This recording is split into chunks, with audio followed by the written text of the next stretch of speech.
Welcome in, everyone, and thank you for listening to the 247th ever episode of the Missouri Sports Podcast, brought to you by 106 Apparel and recording from the MSP studio in beautiful Springfield, Missouri. I'm one of your hosts, Cameron Albert, alongside my good friend and fellow Mizzou fan, Kyle DeVries. Welcome back, Kyle. Thank you, Cameron. It's good to be back. We took a little bit of Just turn that a little bit. a short hiatus last week. How's that? Beautiful. A short break, and it's good to be back. Yeah, Kyle decided to go on vacation on us. We don't take many breaks. It felt weird to not record last week. Yeah. Feels like it's been a really long time. Yeah. That's How long has it felt like? I don't know, maybe like 3 weeks instead of 2 or something. Okay, that sounds about right. You went to Florida? I did.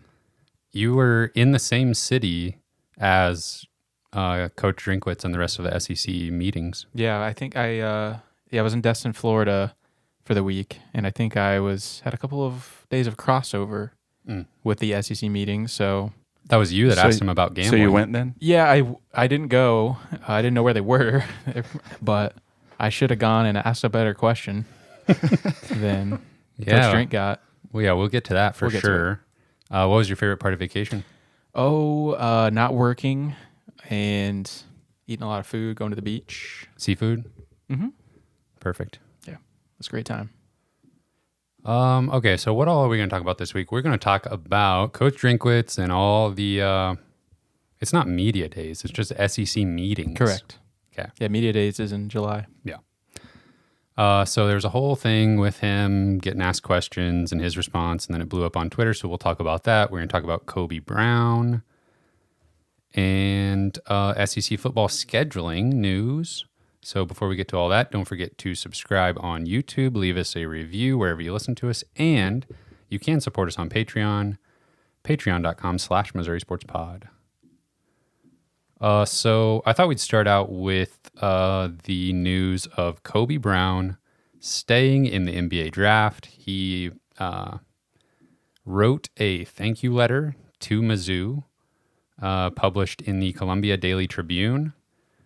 Just a nice little heartfelt message to Mizzou fans and to Columbia, expressing his thanks and all that sort of thing. And yeah, was expected by everybody at this point, but it's official. It's time to move on without Kobe Brown, not taking his extra season. And I feel like the response has been it's just kind of bittersweet. It's like, yeah, happy for him to move on to the NBA, but would have been nice to have him back one more year. Yeah. I think we've talked about it quite a bit this offseason, but his decision made a lot of sense, and he had a really efficient year. He shot nearly 40% from three. He was on he elevated the team. They're better than they were supposed to be. By far the best year of his career.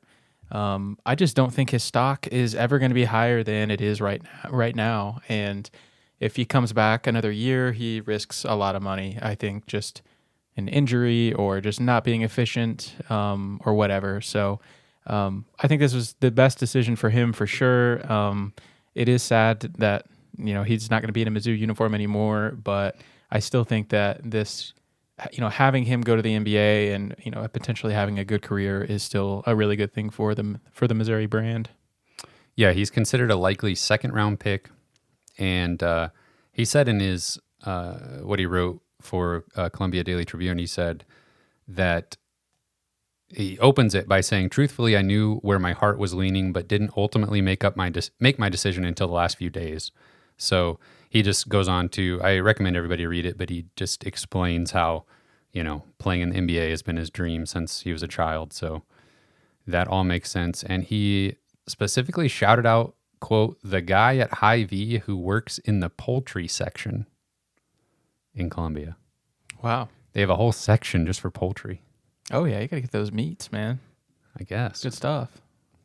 And he talked about bringing the Roar back to Mizzou Arena. And I really do feel like that will be his legacy, assuming things go sort of how we think they'll go with Dennis Gates. Yeah, kind of kicked off the Dennis Gates era. Yeah. Yeah.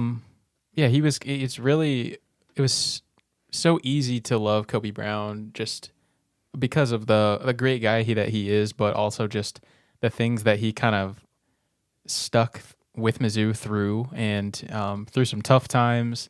Was here for a full 4-year career, which we just don't see that much anymore.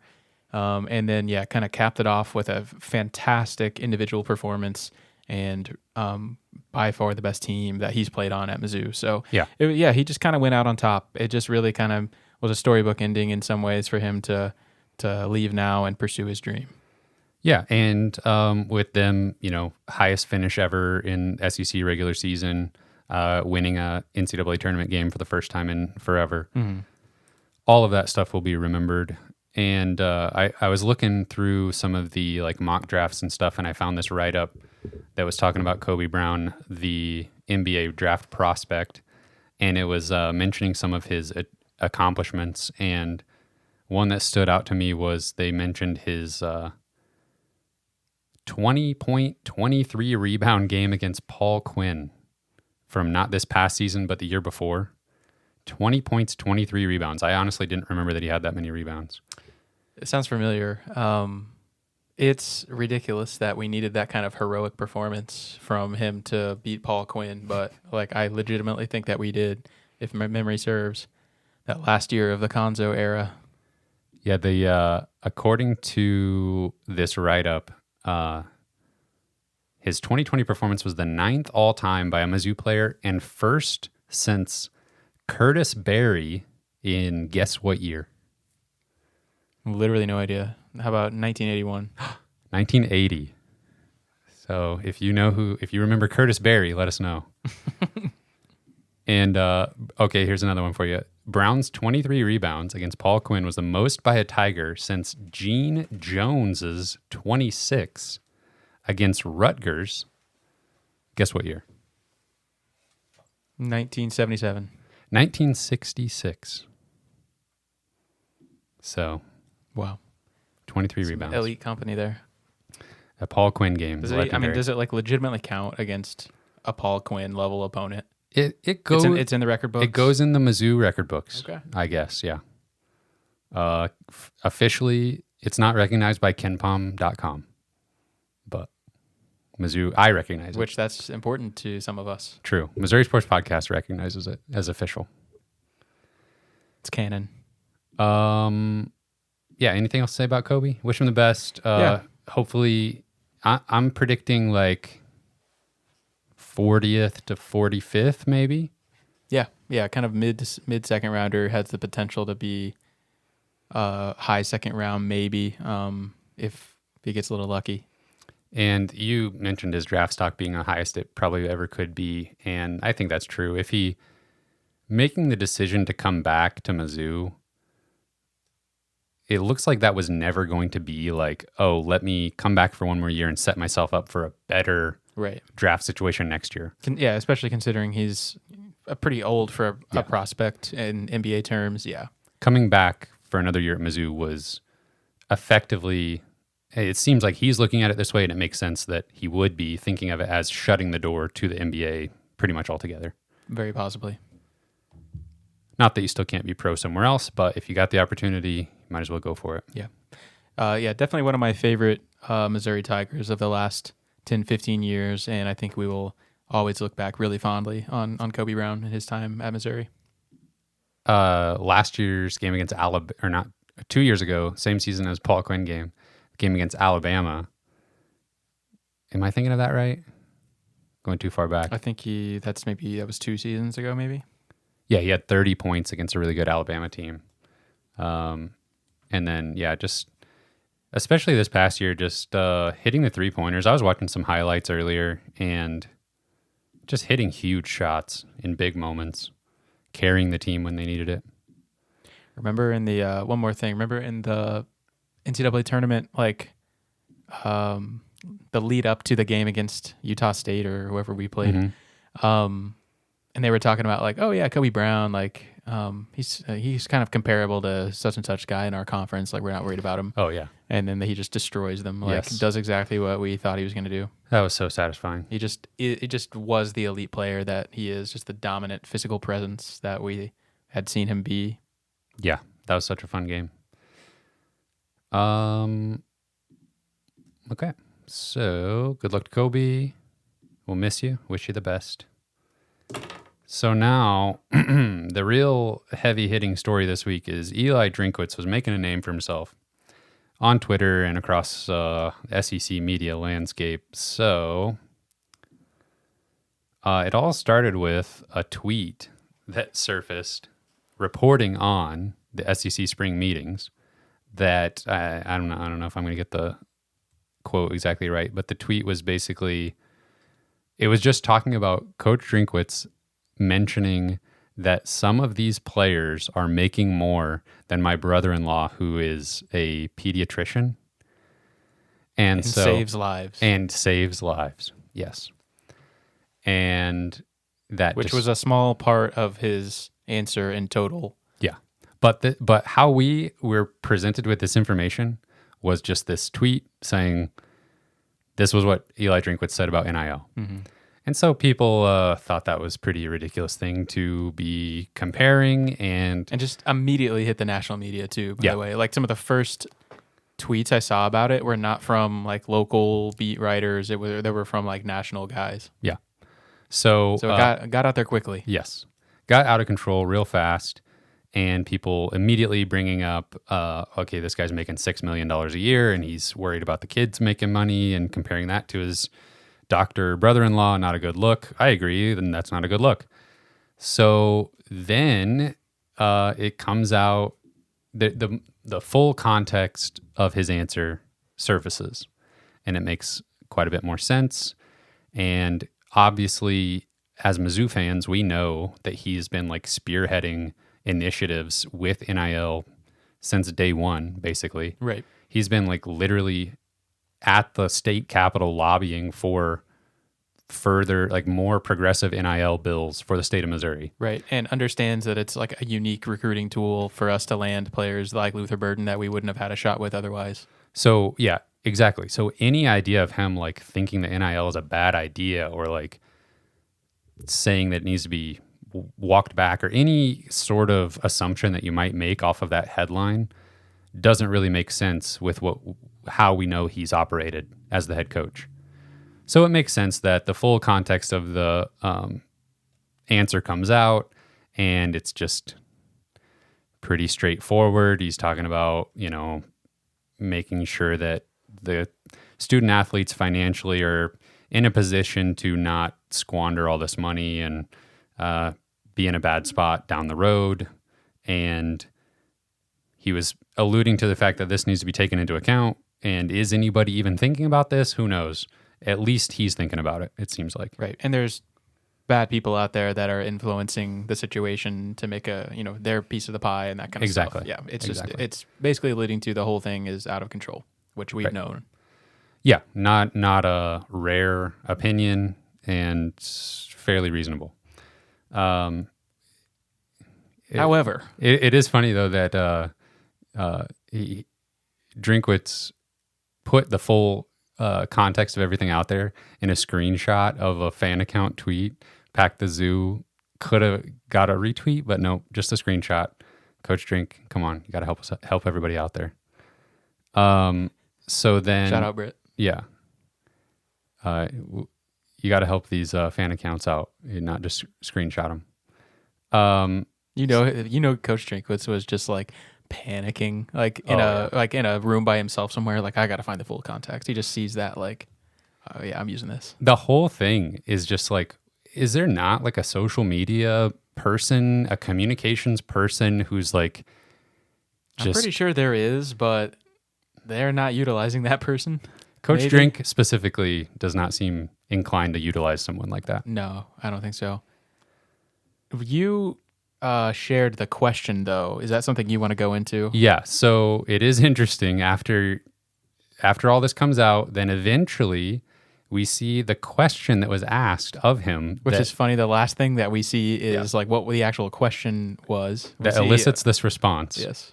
And the question is, quote, "When you see issues with gambling arising, what is your approach with your team about that issue? Is there an element of surprise or is that inevitable?"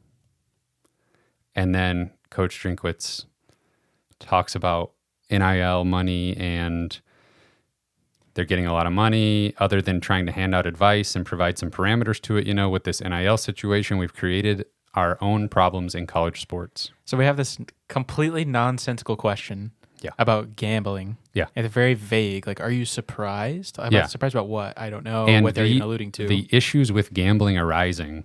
Right. What exactly are we talking about? Don't really know what we're talking about there. So nonsensical question, but then also nonsensical answer. Just a pretty unnecessary dive into NIL just this talk. Robotic, like knee-jerk, just goes right into this, spiel that he's probably rattled off many times before. Exactly. And doesn't really answer the question. Exactly. That was already bad though. Yes. So it's like, yeah, this all unraveled to us in such a weird way, almost a backwards. We saw a tiny little piece of the puzzle, then we saw a little bit more of the puzzle, and we were like, oh, okay. And then we saw the question, and it's just like, what? None of it adds up. What is this? Yeah. It all adds up to it's May when all of this was happening, and what else is anybody going to talk about? Right. And I did see that maybe the worst bit of all of this was the official SB Nation site, the head site, posted, let me find it here, posted an article, and the headline is Missouri football coach making $6 million blasts NIL, which is just another level of taking it out of context. Yeah, it's like, I feel like there's so many things that are happening simultaneously, just this layered situation where it's like, why did you ask that question? Why did you answer it that way? But also, what is this out of context reaction from these random media outlets where they clearly don't know anything about the situation? They don't know anything about Coach Drinkwitz. Yeah. And have this very profound and divisive reaction to it. But everybody's getting the clicks that day. Yeah. To their credit, Rock M Nation, the SB Nation site for Mizzou, just disavowed that article and was like, we don't know what they're doing over there. That was not a good article. Well, we disavow it also. Yes, we do, of course. But then came the clarification. I think he was on with Paul Feinbaum. A lovely beach setting. I don't know if you saw that video. Just beautiful beach, Destin, Florida. It's just a gorgeous place. You would know. I would know. I wouldn't know, Kyle. It's just white sandy beaches, just turquoise waters. Beautiful. He gives a little bit of a clarification. Do you have that transcript? I have it right in front of me. Drinkwitz is clarifying his answer. He said he tried to give a thoughtful answer to a question about gambling in college football. Quote, I think yesterday was a little bit of a disingenuous approach to media. To be quite honest, I don't think my quote that made the rounds on media was taken in any type of context at all. I was referring to the fact that I love the fact that our players make NIL, and I think that's awesome. I've been one of the leaders on the forefront of that. I'm fighting for our players to have the ability to earn finances off their name, image, and likeness. And he went on to talk about how much money. We're not talking about $10,000 or $12,000 a year. We're talking about 6-7 figures, which is awesome. But with that much money comes a different set of responsibilities that if we're not careful, we're going to look back in 4 or 5 years and we're going to be just like the NFL and the NBA, where 78% of those professional athletes after 5 years move from playing in the NFL and NBA and are bankrupt. I guess if I just have to have a take on that, which I do, is just you got to stop talking, man. Just give your little clarification, which is fine. But what are you talking about? Who cares how much money the players are making? And it's are adults making better financial decisions? And you just then answer my question when you're talking about NFL players, NBA players going bankrupt. So what difference does it make? I just don't know. I don't know what he was going into there, but he probably needs somebody to run these lines with him a little bit. Seriously. It's really all of it is very nothing. The whole thing is nothing. Yeah. But you just can't give people this kind of ammunition. Right. To just kind of look, even if it's just a silly look, even if it's just a not very well thought out take, it's just so unnecessary. Yeah. Luckily, everybody will forget about this very soon. Mm-hmm. But man, I wish he would just learn a little bit from these experiences. Right. Be like, oh, I keep having to clarify my He's statements. like a little bit of a lightning rod, but like for good reason. Yeah. Like people at this point just know he's a little bit of a quote machine and are a little bit hyper aware to breaking down like They're everything quote he mining says. him. Yeah. Quote mining. But yeah, I mean, if I'm trying to like get super deep into his thought process here, it comes across like he, if anything, it does make him look like he's begrudgingly pursuing NIL stuff on behalf of the players, but like in the back of his mind, he's not really down for the whole thing. Yeah, it's like he just completely contradicts himself. Yeah. Like his first part of his answer was true and a valuable piece of information. The legislation, the lobbying, he's been on the forefront, and then also like, I don't know, like about 6 or 7 figures though. Yeah, and it's causing a lot of we're causing a lot of our own problems. Like, okay, which one is it? Either just let it be a good thing and don't worry about it. Anyway, that's probably all the time we need to spend on that. And the good news is Coach Drinkwitz did have some positive publicity this time regarding the ongoing negotiations about the SEC football schedule moving forward. And I found this article from TuscaloosaNews.com. USA Today writer Blake Topmeyer. This is a fantastic headline.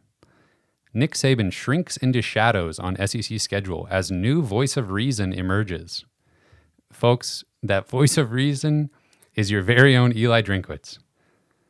It's got to be the first time he's ever been called that. Recovering from the storm about NIL to just...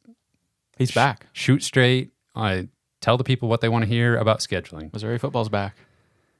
Eli Drinkwitz says a 9-game conference schedule will allow for the preservation of more rivalries after the SEC gets rid of divisions. He says SEC games and rivalries fuel fan interest. And he says a 9th conference game would pull the SEC equal to the Big 10, Big 12, and Pac-12. Those leagues have played 9 conference games for years. Yeah, so I did a little bit of a deep dive on everything that's been going on with this scheduling conversation, and it's been a little bit of a clown show, if I'm going to be completely honest. But the SEC, obviously, Texas and Oklahoma are going to be a part of the conference in 24, 25, one of those years 24, I think. Soon. Yeah. And so they kind of have to scrap their entire scheduling format. And so currently we're playing an 8-game SEC schedule where there's obviously 2 divisions, and you play everyone in your division, and then you play 2 like cross-division games every year. So we've kind of created this very slow carousel of a rotation that takes literal decades to like unravel. Mm-hmm. And like for example, Missouri played at Auburn this past year. That was the first time that had ever happened since Missouri had joined the SEC.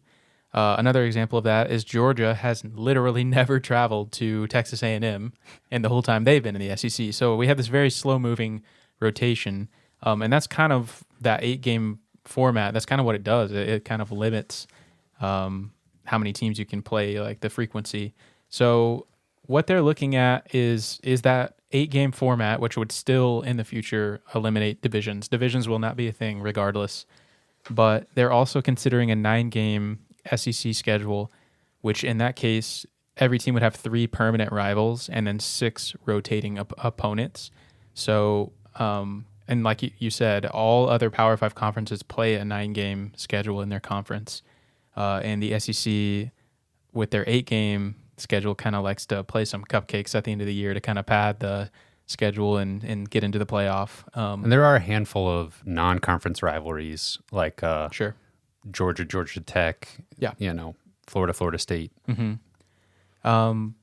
But and I think you guys have probably heard or seen on Twitter about the 3 permanent rivals. Like, a lot of people have talked about Missouri getting, Arkansas, maybe Vanderbilt or an Oklahoma or something like that, which honestly sounds pretty favorable. And so I think that's honestly like the entire reason that the 9-game schedule is kind of being held up is because some teams probably will end up getting screwed a little bit there on the 3 permanent rivals because, Alabama's going to probably get stuck with LSU, Auburn, A&M, or Tennessee or something like that.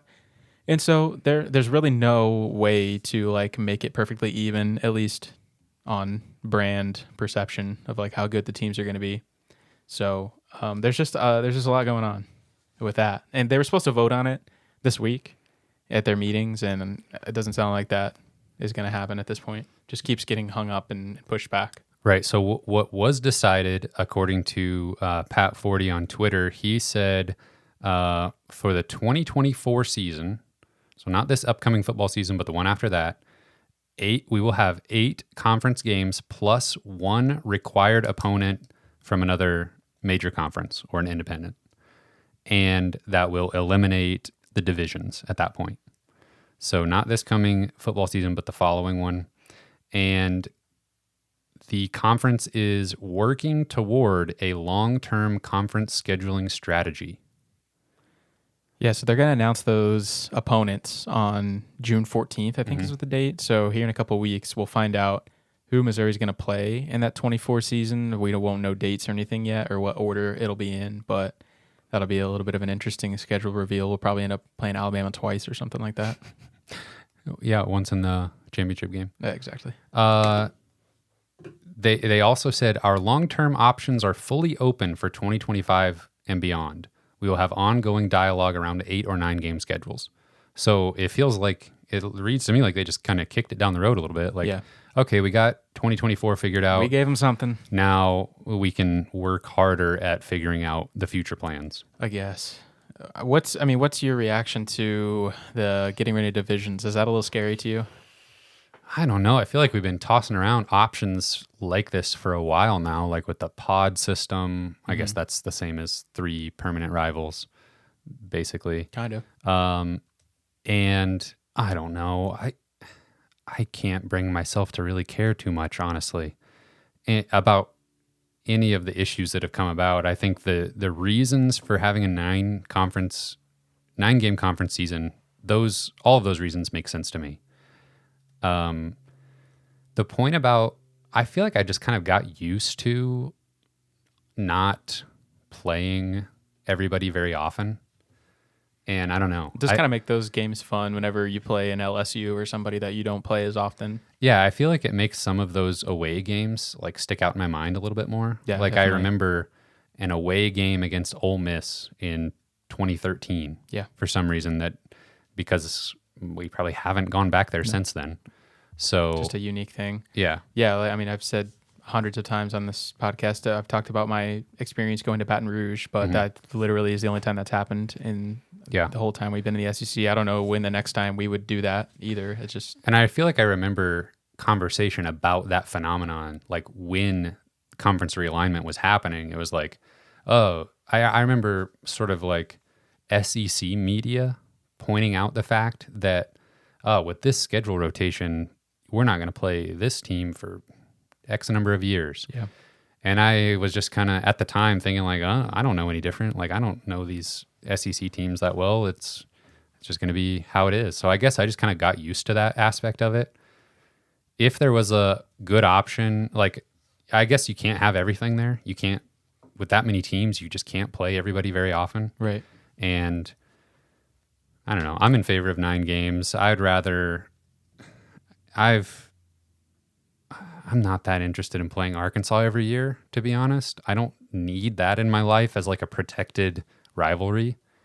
If we just rotated in another SEC team that we didn't play as often, that would be fine with that. So that's blasphemy. Yeah, I mean, the argument for the 8-game schedule is, so like I said, some teams are going to get screwed. Yeah. And that's Nick Saban's take on this, is what it seems like. And he seems to be kind of power playing this behind the scenes a little bit, is why it feels like this isn't moving forward. But and just another argument, I guess, at least until the playoff expands to 12 teams, which I think is in 24. It just, so basically this upcoming season, it's just going to make getting into the playoff more difficult potentially if you have one more SEC game, if you get a little bit less flexibility on your schedule, but that's just really not important whatsoever with kind of that small window of time before we expand the playoff. And then we have no idea what the committee will value at that point. You could maybe see a 3-loss team get into a 12-team playoff. Well, that's what this TuscaloosaNews.com article says. Imagine an SEC team going 9-3 amid a robust 9-game conference schedule, plus 2 additional games against Power 5 programs. Those credentials should make it worthy of the college football playoff. I think the 12-team playoff is going to be one of the best things they've done in college football in a really long time. I hope that doesn't completely backfire, but I'm excited about that.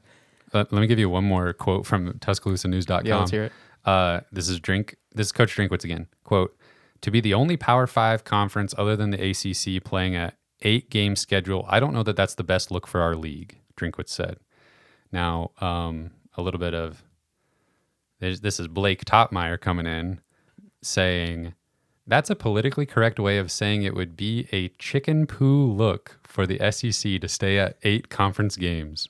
Missouri's coach has become the voice of reason while his coaching peers shrink into the shadows." It is interesting, though, that Coach Drinkwitz just has no problem, like, acting as if he is, like, the Nick Saban of the league. Like, just, like, he's like, I'll take over this thing. I don't care. I'll be outspoken about it. And it doesn't matter what my program's prestige is. I'll just say whatever.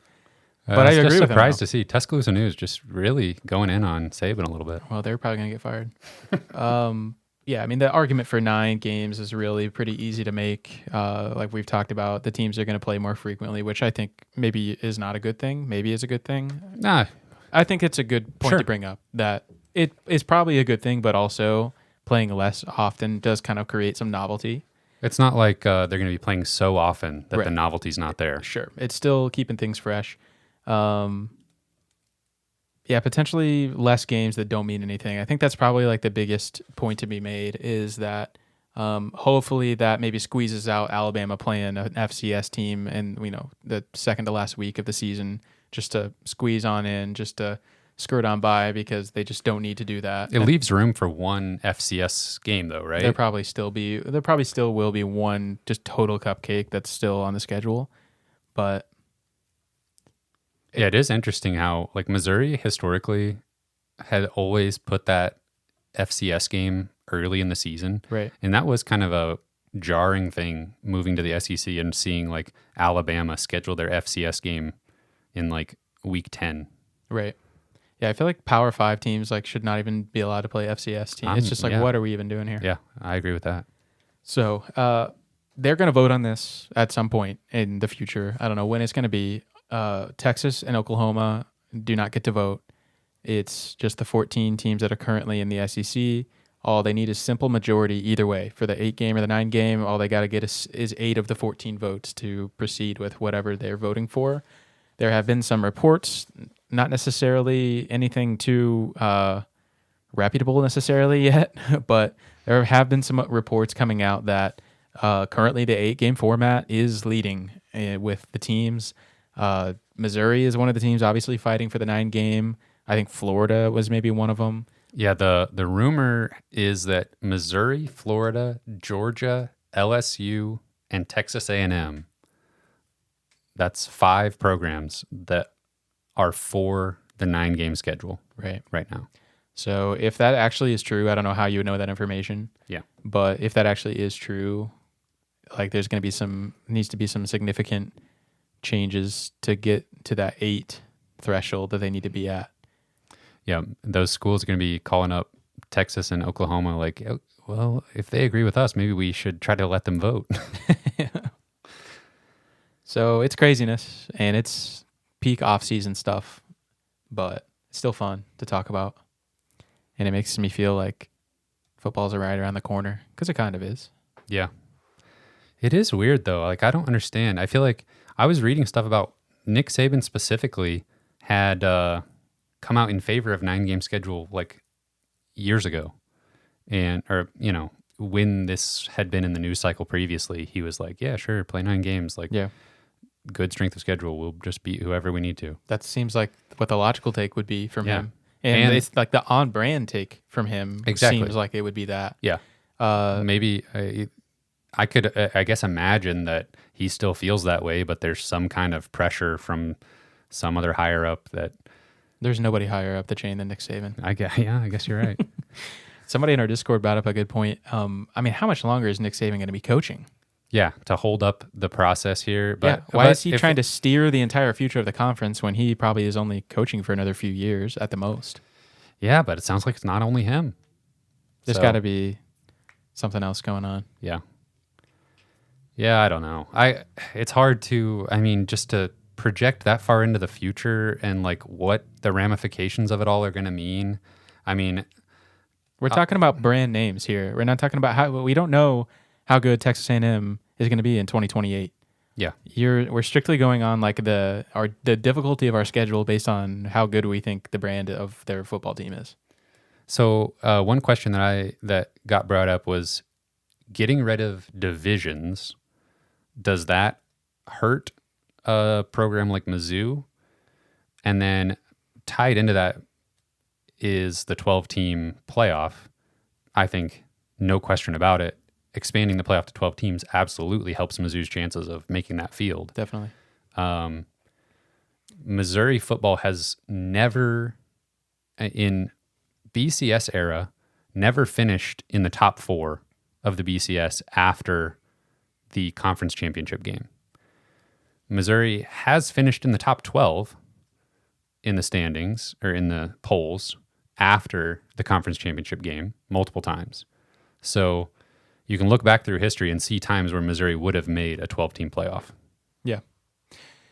To answer your question about the divisions, though, I think it's a little scary. Mm-hmm. I think we obviously had a really good team in 2013. I think we were maybe a little bit fraudulent in 2014, but found a way to get it done. We were still a solid team. Georgia had to lose. Yeah, I think you have to make it to the next level, to make it to the championship game, SEC championship game. You just need a few less things to go right. Yeah. To have a special season. Like all you really needed for those couple of years was just Georgia to be a little bit down, Tennessee to have a bad stretch. With one big group, you are kind of needing some more teams to have a down year and Missouri to have a special year. Yeah, so what at least if you're going by historical outcomes. Yeah, I'm with you there. So what that hurts is, especially with the expansion to the 12-team playoff, that doesn't hurt. Going away from divisions doesn't hurt our chances of making a 12-team playoff. Right. But it absolutely hurts our chances of making and winning the SEC championship. Yes. I think both those things are true. So which way would you rather have it? I'd rather go to the playoff. Yeah. So, but if you're SEC championship games are really fun. Yeah. But like 2014, we go to the SEC championship game, but you would need a 26-team playoff for us to make it that year. After losing to Alabama in the SEC championship game, we were ranked like 20th or something. Probably. So, yeah, I don't know if we get into a 12-team playoff that year. Yeah, it is interesting, but it makes me wonder. It's the same thing as when the playoff was instituted in the first place. Like, how many times are we going to have half the field be SEC teams? Doesn't matter. Give me the best 12 teams. Yeah. Give me a good tournament. Mm-hmm. And we might still end up at the same place. We always will, but at least be a more fun path to get there. Don't give me a pedestal to start talking about the 12-team playoff. Well, that's happening. There's no going back from that. Yeah, there's no need to argue it anymore. Yeah. I just want to see. Here's what I want. Give me the 9-game SEC schedule. And that's a no-brainer at this point. If Drink wants it, I want it. Then give me every single year we play Kansas. We just go back and forth, home and home, or play it at Arrowhead every single year. Give me Illinois in St. Louis. I'll give you that. Every year. And then, just to be realistic, we're scheduling an FCS game. That's 12 games. There's your schedule. And we play Arkansas when we play them. Yeah. Whenever the rotation hits. Sure. If it's 9-game SEC schedule with one guaranteed rival and it's Arkansas, fine. So you would rather have a yearly game, obviously, against Kansas and Illinois over Arkansas? Yeah, for sure. And if you wanted to outlaw FCS opponents, then give me Nebraska. Yeah, exactly. I mean, even if they do keep the 8-game schedule, which I would not be in favor of, just force them to play more Power 5 non-conference games. Those games sometimes can be even more fun than conference games. Yeah. Like maybe they don't mean as much for the conference standings or anything like that. And obviously this Kansas State game last year was actually maybe the least fun I've ever had watching a football game. But that's pretty rough. Typically those games are mean a lot just for kind of the regional rivalries and recruiting and stuff like that. Yeah, and I mentioned it a bit fun. before, but I do get jealous of Georgia playing Georgia Tech. I get a little bit jealous of Florida playing Florida State every year, Clemson and South Carolina. Michigan State, that's always a huge game, not SEC. But Yeah, I'm going for out of conference. You're right. That's right. Out of conference that rivals. didn't fit, did it? That didn't fit the narrative. That was a valiant effort there, but a little off the mark. So like I get jealous because Missouri has out of conference rivals that we should have been playing every year since. But Bill Self got his feelings hurt. Exactly. And he controls college football too, somehow. Apparently. You would think, we need to recruit Nick Saban with all of his power. Drink needs to actually buddy up to Nick Saban, carry his coffee for him a little bit more often, like he did that one time. That was nice. And get him on board with forcing Kansas to play some football. Of course, when that could actually start to happen, they're actually decent. That's how that would go. They're actually going to beat us this time. But yeah, give me the 9 games. Then give me Kansas, Illinois, and Nebraska. You might get your wish. You've got your regional recruiting, Your 12-team playoff. ties. Yeah. Give me a little bit flatter landscape in college football. And we're talking about college football's freaking back. Yeah. If all those things happen. Give me a salary cap. Yeah. Exactly. Yeah. Give me a draft where losers pick first, like the NFL. Yes. Now we're talking. Give me just create the NFL. Give me you're not allowed to go to a school outside your home state. Exactly. Boom. Just literally force them to do what we want them to do. Now we're talking. Just make the recruits like us. Yes. That's what I want. All right. Well, that should all be easily accomplished. Yeah. Nick Saban, make it happen. So I got a couple years left. So let's write it out on a positive note here. Yes. I'm trying to make sure we didn't miss anything. Just exciting times all over the college football landscape. I think that's basically it. We could still find out very soon what the future plans are with the schedule. It's not like they're done talking about it. Yeah. They could still vote on it this week. Seems unlikely, but they still could. So stay tuned for that. Team 9 game. I think we're done here. We missed everybody. We won't take any more weeks off for the foreseeable future. We're very sorry. Promise. We're very sorry. It's my fault. Blame Kyle.